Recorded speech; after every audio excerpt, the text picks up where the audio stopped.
이사야 49장 1절에서 3절 말씀입니다. 섬들아 내게 들으라, 먼 곳 백성들아 귀를 기울이라.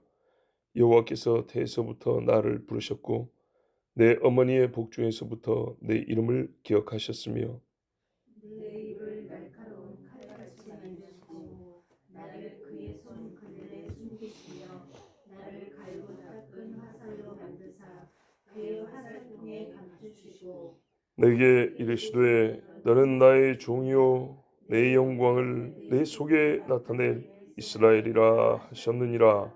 아멘. 오늘 이 이야기 누구 입으로 하는 말일까요? 누가 누구에 대해서 하는 말일까요? 궁극적으로는 성경이니까 하나님이 하시는 말씀인데 하나님의 말씀이 선지자 입에서 나오기도 하고 어떤 개인의 입에서 나오기도 하고 그러잖아요. 자, 누구 입에서 나온 말일까요? 자, 수능 시험 누구요? 이사야 본인 이야기. 3절에 보니까 이렇게 됐죠. 이스라엘이라. 이스라엘이 이스라엘에 대하여 하는 이야기입니다. 이스라엘이 민족 이름이면서 야곱의 이름이죠. 야곱으로부터 시작을 했죠.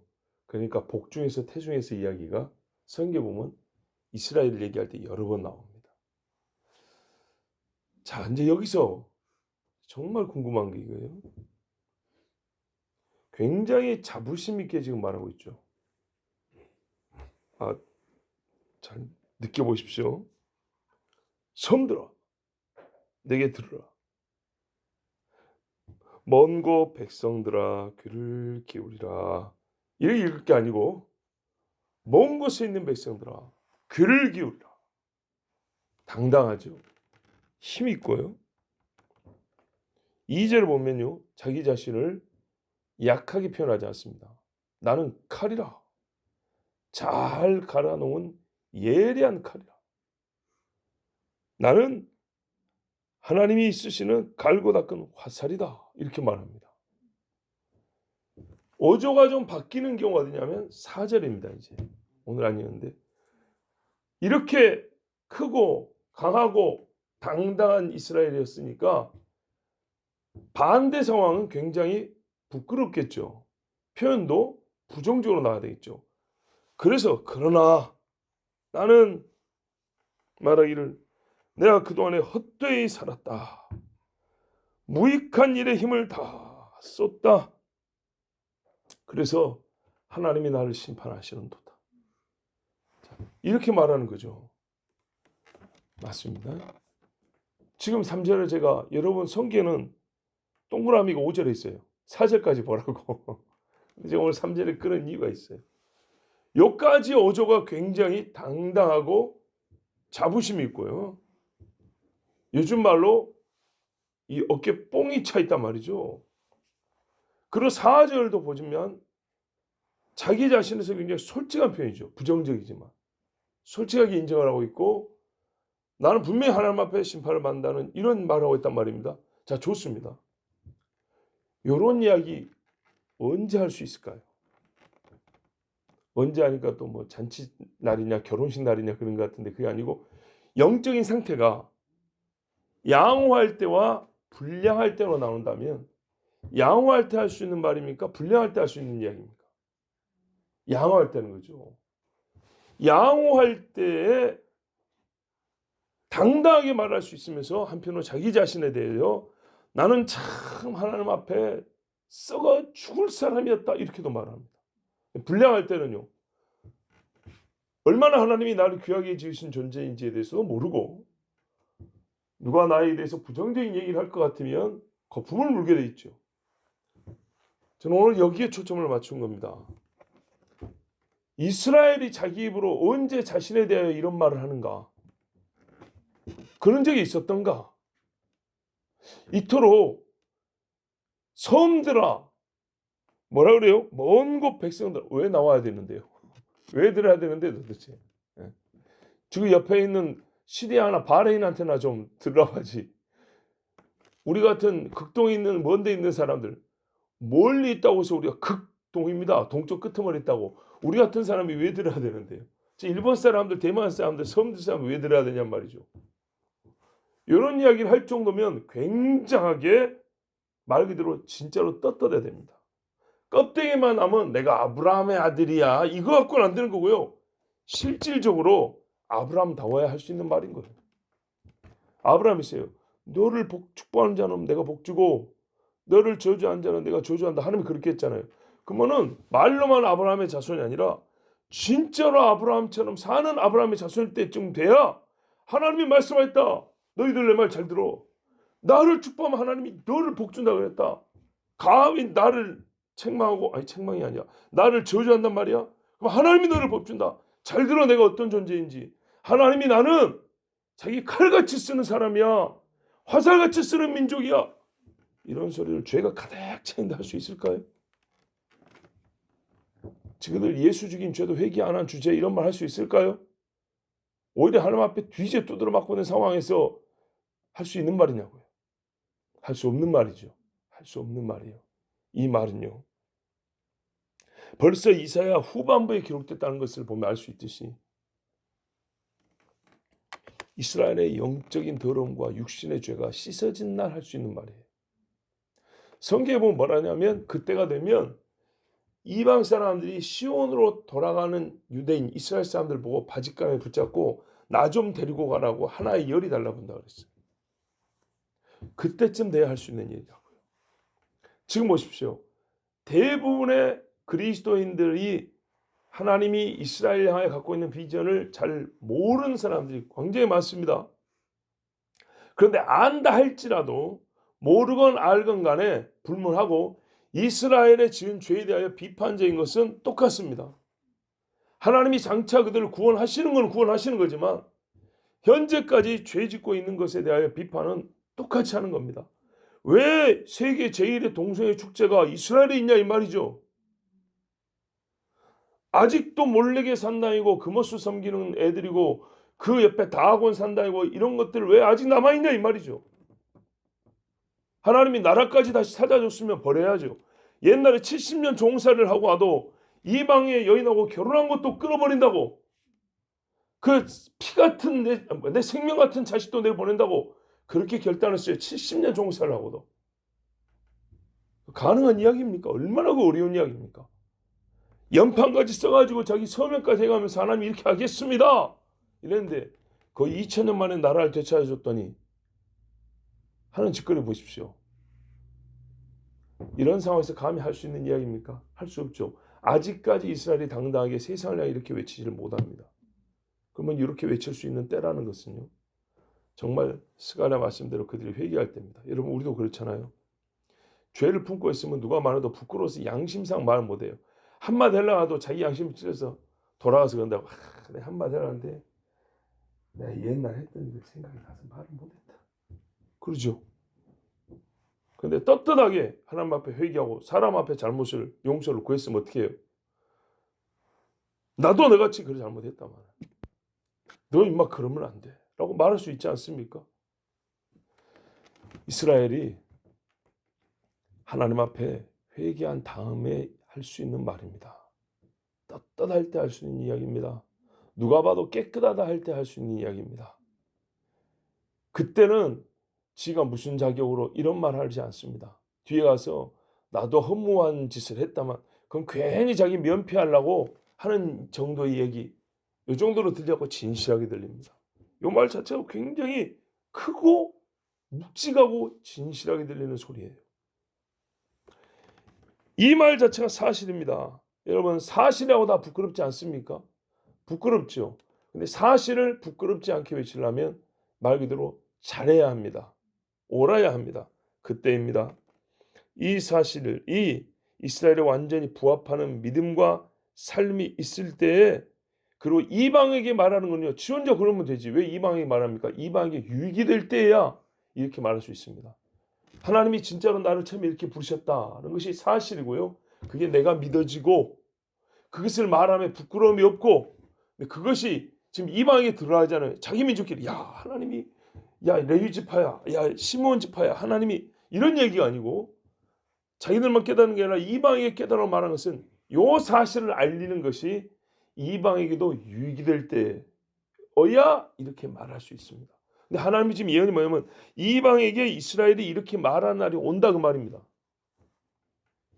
근데 그때가 언제냐면은 요 앞에 보니까 바벨론이 무너지는 것이 지금 앞에 연거푸 반복되어 나왔어요. 그러면 이때 바벨론이 무너지고 이스라엘의 대적이 소멸될 때, 그러나 이것이 대적이 소멸될 때로만 보면 안 되죠. 우리가 이제 이겼으니까가 아니죠. 그때쯤 보면 성경 전체로 뭐라면 이스라엘의 대각성이 일어나고 물로 씻는 역사가 일어난다고 에스겔도 분명히 말씀하셨어요. 이게 거의 1년의 사건이란 말입니다. 그때가 되면 이스라엘이 뭐라 그래요? 이렇게 외치면서 오라 그런다고 여기로. 예수께서 만방의 기초로 예루살렘 시온에 설 것이요 그런다고요. 그러니까 먼데 백성에게 할 수가 있는 말이고 해야 되는 말인 거예요. 하나님이 이래서 우리를 사랑하시고 우리를 구원하시고 약속한 대로 이루셨으니까 지금 당신들이 해야 될 일은 뭐냐면 이리 오라 하는 얘기입니다. 자, 이스라엘이요 이방에게 유익이 되는 이야기를 하고 있는데 어느 때 이야기를 하냐면 이스라엘이 시작한 때 이야기를 하고 있습니다. 이방이 이스라엘에 돌아온다 해서 이스라엘의 역사를 꼬치꼬치 다 들어야 되고 하나하나 시험 보고 들어와야 되는 건 아니잖아요. 그런데 지금 이 이야기를 하는 이유가 뭐냐면 하나님의 언약에 대한 이해를 위해서는 반드시 이스라엘의 시작할 때 이야기를 알아야 합니다. 예. 그것이 이방에게 유익합니다. 하나님이 있잖아요. 유대인의 나음이 무엇이냐 로마서에 보면 그들에게는 하나님이 선택을 했지 않습니까? 그 선택 다음에 뭐가 있냐 했더니 언약이 있고 예배가 있고 약속이 있고 메시아가 그들로부터 나셨고 이랬습니다. 믿음의 조상 우리가 족보 이야기한단 말이죠. 아 우리 집 아이들이 어젯밤에 아들들이 아빠 한 씨는 청주 한 씨밖에 없죠. 그래서 그래 그걸 확실하게 가르쳐줘. 김 씨는 겁나게 많네. 그러려다가 그냥 그러고 말았어요. 그랬더니 근데 청주가 어디예요? 그래서 충북 도청 소재지 하려다가 지들끼리 한번 찾아본다 그러길래 아무리 그래도 그렇지 청주가 어딘지 모른다. 섬에 사는 초등학교 다니는 나도 아는 거를 서울에 사는 세상에 내가 하여튼 뭐 이제 대충 알았겠죠.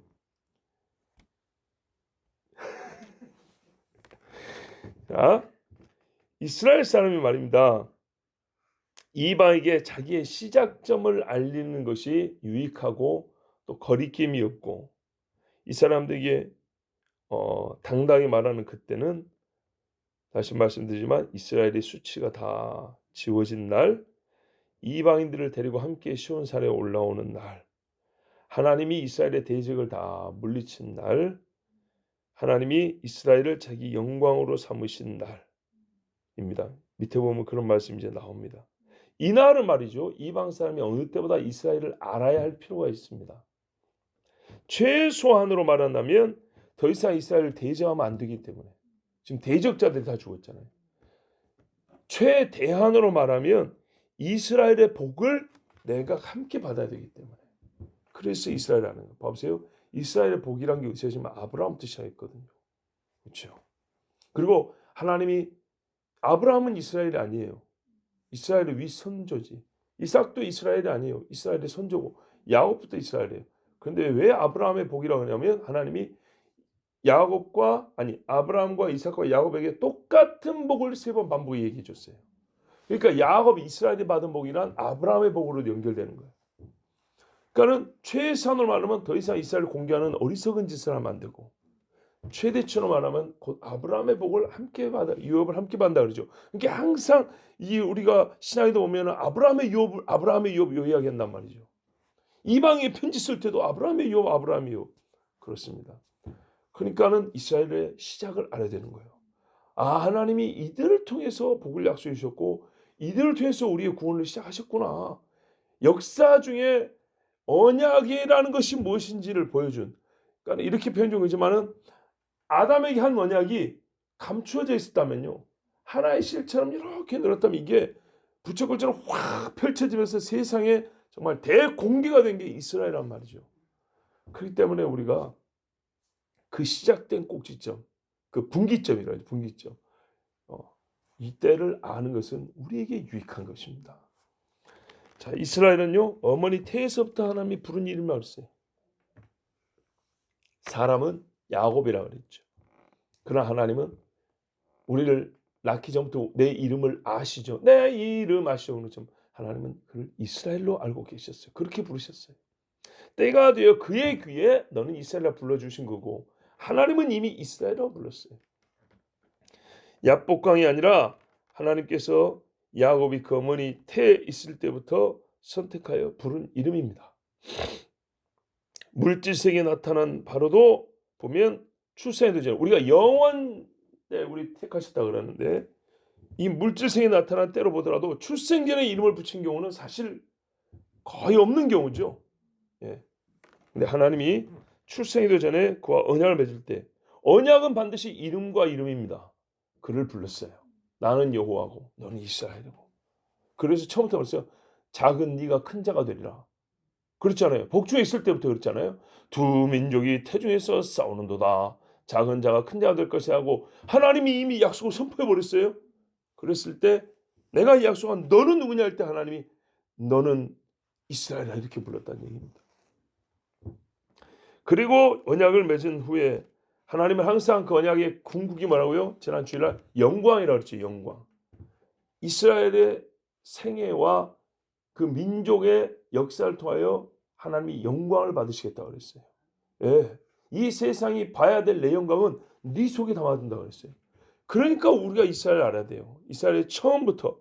만약에 이스라엘의 처음을 모른다면 하나님의 영광의 어느 토막을 우리가 빼버리는 것 같고요. 하나님이 우리에게 주신 진리의 어느 부분은 안 듣겠다는 말이 되어버리는 거죠. 자, 하나님이 어떻게 쓰셨냐 했더니 이스라엘의 입을 날카로운 칼같이 만드셨다고 그랬어요. 하나님이요, 이스라엘을 자기 무기처럼 쓰셨어요. 힘이 없어서가 아닙니다. 능력이 없어서가 아니죠. 이 땅에 있는 자들을, 이스라엘을 심판할 때도 자기 힘이 없어서가 아니라 바벨론을 불러고 칼로 치게 한 것처럼 이스라엘을 칼처럼 쓰셨어요. 특별히 이스라엘의 말을, 와, 거짓을 파괴하는 무기로 삼으셨어요. 어둠을 뚫도록 이스라엘을 화살처럼 쏘셨어요. 제사장 나라 거룩한 백성. 세상에요, 제사장 나라가 한번 횡진을 해버리면요, 어둠이요 갈라져요. 이쪽 어둠하고 저쪽 어둠이 갈라져요. 칼로 벤 것처럼. 이스라엘이요 한번 그냥 확 돌진하면요, 악한 벽이 뚫려버려요. 이것이 바로 이스라엘의 지위의 복입니다. 하나님의 칼, 하나님의 화살이라고 하나님이 지위를 줬어요. 그 지위의 복이고요. 이 일을 지위만 준 게 아니라 이게 명예직이 아니라 실질적인 직분이기 때문에 뭐냐면 이거는 능력입니다. 이스라엘이 받은 능력의 복이에요. 능력이고. 우리가 하나님의 자녀가 했잖아요. 그러면 신분이 바뀐다 그러죠. 개념적으로 신분이 바뀐다 그러죠. 이거는 지위가 달라진 거죠. 지위의 복이지만 자녀가 되고 가만히 있습니까? 아니죠. 아들은 얼마나 힘이 셉니까? 그래서 자녀의 권세, 그렇죠. 권세의 복이 함께 있는 거죠.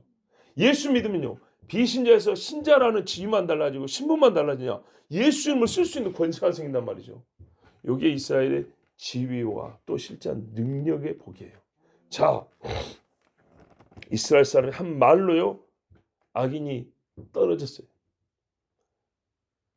예를 들어볼까요? 다윗이 말했어요. 너는 칼과 단창으로 나오거니와 나는 네가 모욕하는 망군의 여호와 이름으로 나가노라 했어요. 이 선포가 있으니까 걔가 떨어진 거예요. 예? 누구를 위해 싸우는데? 예? 전쟁에 승리를 할 때 말이죠, 여호사밧이 오니까 하나님 앞에 기도를 하고요, 찬송을 빠방 나갔다고요. 여리고성 앞에서 외쳐라, 와 외쳤어요. 그때 다양하게 외쳤겠죠. 여호와는 우리의 왕이시다 외친 사람도 있었을 것이고, 막 하나님의 그 성호를 송축하는 말도 있었을 것이고, 온갖 거룩한 외침들이 있었겠죠. 우아르는 무너졌습니다. 그런 경우를 묘사를 하자면요, 여러분, 칼이요 날카롭게 이렇게 하면 베잖아요. 이렇게 넙지갖고 때리면요 부숴버리죠. 예? 마치 그런 것처럼 여리고가 무너졌어요. 이스라엘이 진리를 말해서 죄로 썩은 살들이 돌아섰어요. 야곱이 라반에게 한 말을 들어보십시오. 삼촌이 나를 속이셨습니다. 라반이 꼼짝을 못했어요. 유다와 시몬이요 꽤 잘했다고 말하기는 어렵지만요 정말 그들은 칼로요 세겜 사람들의 죄를요 도려내버렸어요. 그들이 과하긴 했지만요 분명히 세겜 사람들이 죄를 지기 때문에 하나님이 어떻게 해요? 두려워서 못 쫓아오겠어요. 다니엘로 인해서 바벨론의 악한 자들이 전부 다 어떻게 했습니까? 사자밥이 됐습니다. 왕이여 나는 왕에게 잘못한 일이 없나이다. 죽여달라까지 말 안 했어요. 그래도요. 모르드게와 에스더로 말미암아 하만의 목이 잘려서 달렸어요. 원수는 하만이니이다. 무슨 에스더가 칼을 들었습니까? 아니죠. 악인들이 이스라엘의 칼처럼 휘두르질 때 갈라지고 찢어지고 부셔지고 했어요. 하나님은 이스라엘을 보호하였어요. 2절에 본 거죠. 손그늘 안에 숨겼다고. 바람에 날리지 못하게 했어요. 추위와 더위에 타고 얼지 않게 해주셨어요. 공격하는 무기들에 파멸되지 않도록 보호해 주셨어요. 긴 시간 또 하나님이 이스라엘을요 가르셨어요. 광인하게.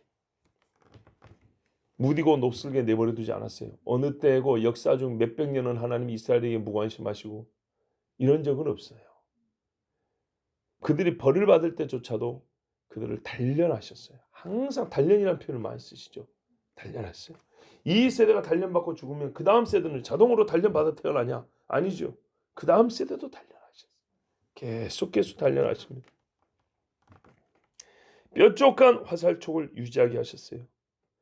그리고 어느 때고 주를 대적하는 자들을 심판하실 때 그들을 꺼내서 쏘셨습니다. 정말 주를 대적하는데 정말 물론 다 우상숭배했지만요. 우상숭배를 하되 하나님께 정말 공격적으로 우상숭배하는 족속들이 있었어요. 정말로요. 누가 봐도 야들은 하나님을 진짜 박치기로 하면 봐서버리겠다는 식으로 그렇게 대적적으로 우상숭배하는 단순 무지가 아니고요. 이런 애들이 누구냐면 그게 바로 여러분 성경에 기록된 민족들입니다. 지금은 전 세계적이지만 물론 옛날에도 그랬어요. 니므롯 때 전 세계적이지만 보세요. 역사를 보면 가장 하나님을 대적함이 이 거역한 정도 아니에요. 전쟁 이르는 것처럼 말이죠. 하나님을 공격적으로 대적하는 우상 숭배자들이 주로 누구냐 하면 안타깝게도 바로 이스라엘의 형제라고 불렸던 사람들입니다. 그렇죠. 이들이 직접적으로 이스라엘을 공격하잖아요. 하나님 말씀 너를 대적하고 치는데 나를 친다 그렇게 여긴다 그랬잖아요. 보십시오.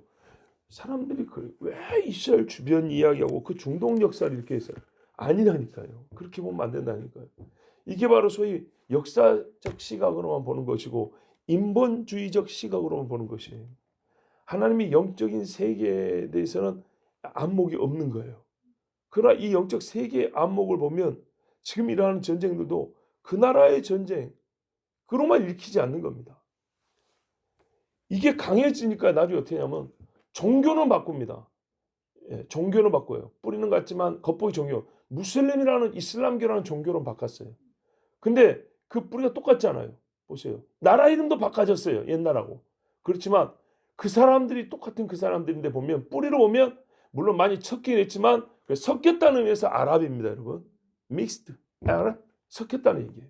어떻게 섞였냐 했더니 가만 보니까 언약 밖에 있었던 사람들끼리 막 섞인 거예요.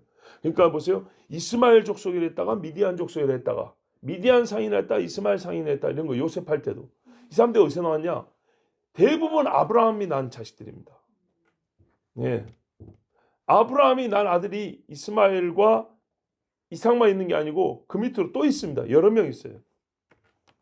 그리고 옛날에 있잖아요. 셈 있고 야벳 있고 함이 있죠. 요 센 밖에 있는 사람들 중에 또 함 쪽이 좀 세죠.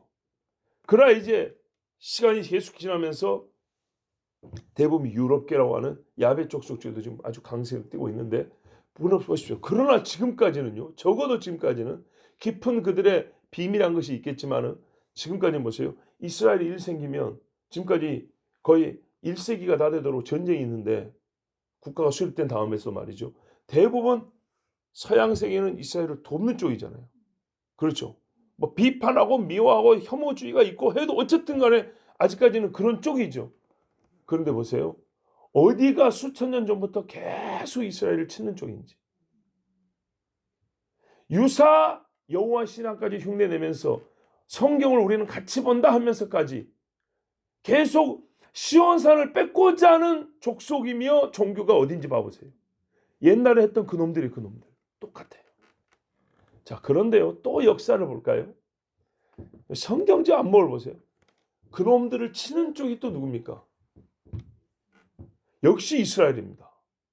그놈들이 하면 좀 더 그런가? 너무 그 사람들을 치고 무너뜨리고 굴복시킨 적이 있는 나라 또한 어느 나라냐면 이스라엘이라는 말입니다. 이스라엘. 이거를 이제 여기까지 세밀하게 안 보고 그냥 크게 뭉뚱으로 보면 언약의 백성과 언약 밖의 백성이 3,000년 동안 4,000년 동안 싸우고 있습니다. 이렇게 단순화시키지만요. 정말 오늘 말씀 이걸 세분화해 보면 이렇게 볼 수 있는 거예요. 하나님이 화살로 그대로 쏜다고요. 성경에 이 상징의 일치로 볼 때 뭐가 있냐? 누굽니까? 그 이스라엘의 마병이요. 엘리사. 엘리사가 죽음이 가까우니까 이스라엘 왕이 왔어요.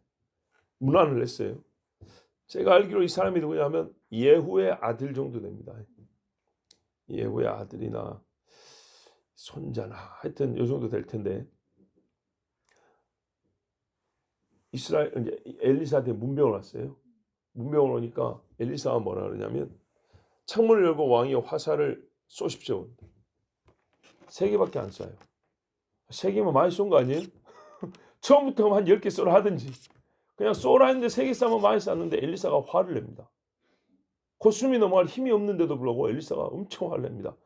5개 정도는 쏴야죠. 미리 말해 주지.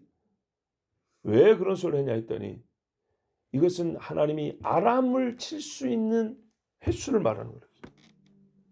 너희가 아람을 싸워서 승리하는 전쟁을 지금 상징하는 화살인데 한 5번 쐈으면 확실하게 밟아버렸을 건데 다시는 침입하지 못하도록 3번은 부족하고 그래서 안타까운 심정이 자기는 영적으로 보고 있으니까 화를 내고 안타깝소 왕이요 이러고 이제 마지막 거의 이제 유언 같은 말을 했던 거예요. 화살. 이방을 향하여 하나님이 이스라엘을 사용하셔서 그들을 찌르고 뚫어 나가는 거예요. 이게 화살입니다. 화살. 근데 실제로 하나님이 요즘으로 말하면 이슬람교를 신봉하는 국가라고 해야겠죠. 근데 그것도 뭡니까? 여호와 신앙을 모방하고 흉내내고 삐뚤어버리고 못 믿게 하려는 유사품. 그렇죠? 가장 위험한 사단 종교입니다. 그리고 예수 그리스도의 십자가를 모방한 가장 위험한 유사품 가짜 종교 로만 카톨릭. 그래서 얘네들 둘이는 뒤에 커넥션이 굉장히 긴밀하고 강합니다. 이름하여 이거는 일반 역사학자들도 하는 말이 십자가와 초승달의 동맹이라고 그랬습니다. 그 십자가는요 로마 카톨릭의 십자가를 얘기하는 겁니다. 그래서 무슬림이 한참 유럽과 아프리카를 쓸 때도요 카톨릭 성당은 다 남겨놓고 바로 옆에 있는데도 그 옆에 있는 교회들만 다 없애버렸습니다. 자, 여러분 지난 근 한 세기 동안 누가 무슬림의 악을 심판했는가 한번 보십시오. 미국이 힘을 쓴 것 같지만요. 미국은 표현하자면 몇 번의 전쟁이 있었을 뿐입니다. 지금도 이제 일반적인 국제 정세를 보는 눈으로 보더라도 이란을 치겠다는 게 이스라엘이 강합니까? 미국이 강합니까? 이스라엘이 강합니다. 그죠? 이란 입장에서도 이스라엘을 없애려고 합니까? 미국을 없애려고 합니까? 이스라엘을 없애려고 합니다. 그렇죠. 예. 그 힘이 센 미국도 섣불리 못합니다. 전쟁이 확산되면 부담이 커지거든요. 부담이 커져서 섣불리 못하는데 이스라엘은요. 덤빌려면 다 덤벼 그냥. 그런 식이죠. 얘들은 그런다니까요. 깡이 좋아요. 깡이. 참 진짜로 인구도 얼마 안 되고 땅도 손바닥만 한데 똑같이 100개를 쏴도 땅이 이만한 데는 100개 맞아봐야 남은 땅이 많잖아요. 지구들은 손바닥만한 땅이니까 남는 게 없어요. 잘못하면. 그런데도 그냥 막 갖다 물어버리잖아요. 야, 진짜 화살촉 같죠. 팍 뚫어버리죠. 자, 내게 이르시되 하나님이 나 이스라엘 보면 뭐라냐? 너는 나의 종이요. 바로 이 자신감이거든요. 이스라엘은 누가 뭐라 해도 하나님의 종입니다. 대한민국 국민은 그렇게 말할 수 없습니다. 개인적으로 하나님이 기름 부음 받아서 우리가 말하기를 내가 하나님의 종입니다. 이렇게 말할 수 있지만 마귀에게 가서 내가 하나님의 종이야! 이렇게 말할 수 있지만 민족적 뿌리까지 생각하면서 우리는 하나님의 종으로 살아온 민족이다. 이거 말할 수 없습니다. 주 하나님이 세상에 하시는 일을 위하여 준비된 자들이라는 얘기입니다. 종은요 하나님이 주인이 하는 일을 하는 거죠. 하나님이 할 일이 있어요. 이들을 통해서 할 일이. 그래요. 중국 사람을 통해서 한 일보다 이스라엘 사람을 통해서 한 일이 많아요. 인구는 훨씬 적어도. 이들을 통하여 하나님 뭔 일이 하냐? 하나님의 진리를 전달하는 일. 세상을 하나님의 의로 다스리는 일. 또 불의한 자를 어떻게 심판하시는지 보여주는 일. 하나님이 누군지를 나타내는 일은 이스라엘 통하여 하셨어요. 그래서 하나님은요. 이스라엘을 통하여서 가장 큰 영광을 받으세요. 왜? 하나님의 일이 이스라엘 통하여 나타나 이루어지니까요. 주의 크신 영광은 우리가 이스라엘 역사 안에서 알 수 있는 겁니다. 그래서 남의 나라 역사를 왜 우리 종교로 삼느냐 하는 이상한 소리를 들었지만은 그 역사 안에서 우리가 믿어야 될 분이 보이고 그분의 영광이 나타나 있기 때문이에요. 홍해를 가르친 일을 옛날에 뗏목 타고 대륙을 넘어간 사람들을 통해서 알 수 있냐 이 말입니다. 알 수가 없죠. 자, 하나님이 누구시며 어떤 분인지 하나님이 하신 일의 광대하심과 의로우심 우리 구원을 위하여 행하신 하나님의 그 은혜와 자비는 다 이스라엘이 중심에 있는 사건들입니다. 하나님이 그렇게 정하셨어요. 그래서 우리가요 불만이 아니라 감사로 바라봐야 됩니다. 어떤 의미에서는 이게 다 흩어져 있으면 찾기도 어려웠을 텐데 모아지기도 어려웠을 텐데 하나님이 이스라엘을 통해서 우리를 구원하시고 하나님 누구신지를 계시하여 보여주셨다는 것은 탁월한 지혜고 우리에게는 정말 감사할 이유입니다.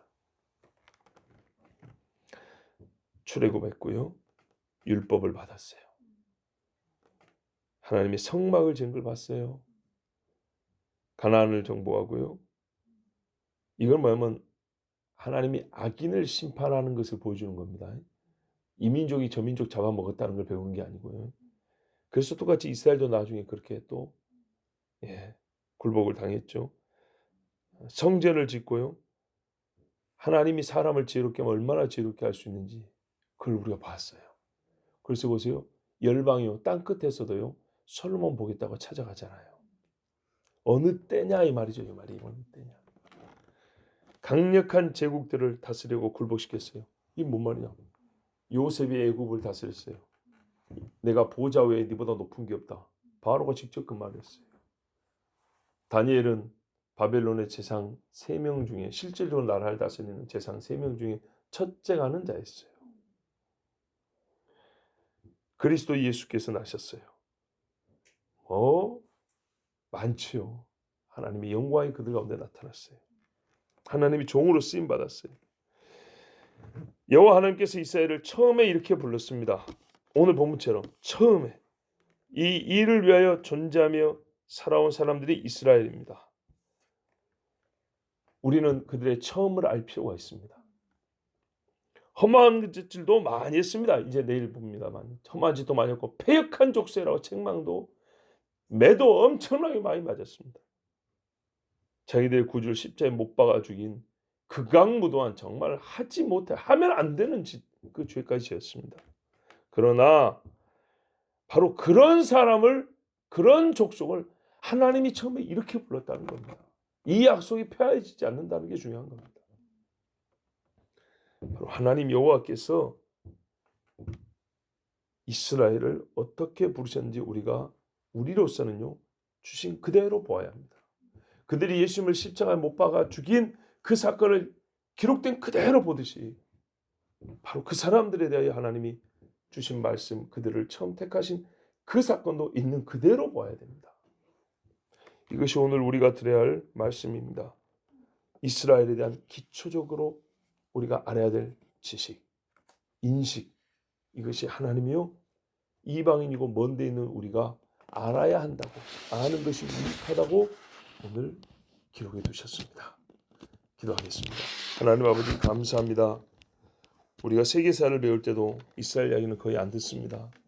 우리나라 역사도 잘 모릅니다. 그러나 하나님이 택하셨고 하나님이 그 가운데 계심으로 우리는 이스라엘 합니다. 아버지 하나님, 하나님의 눈과 같이 우리 눈을 열어주시고 하나님의 마음과 같이 이스라엘을 우리가 생각할 수 있는 마음도 주시옵소서. 그들은 많은 죄를 지었습니다. 우리도 마찬가지입니다.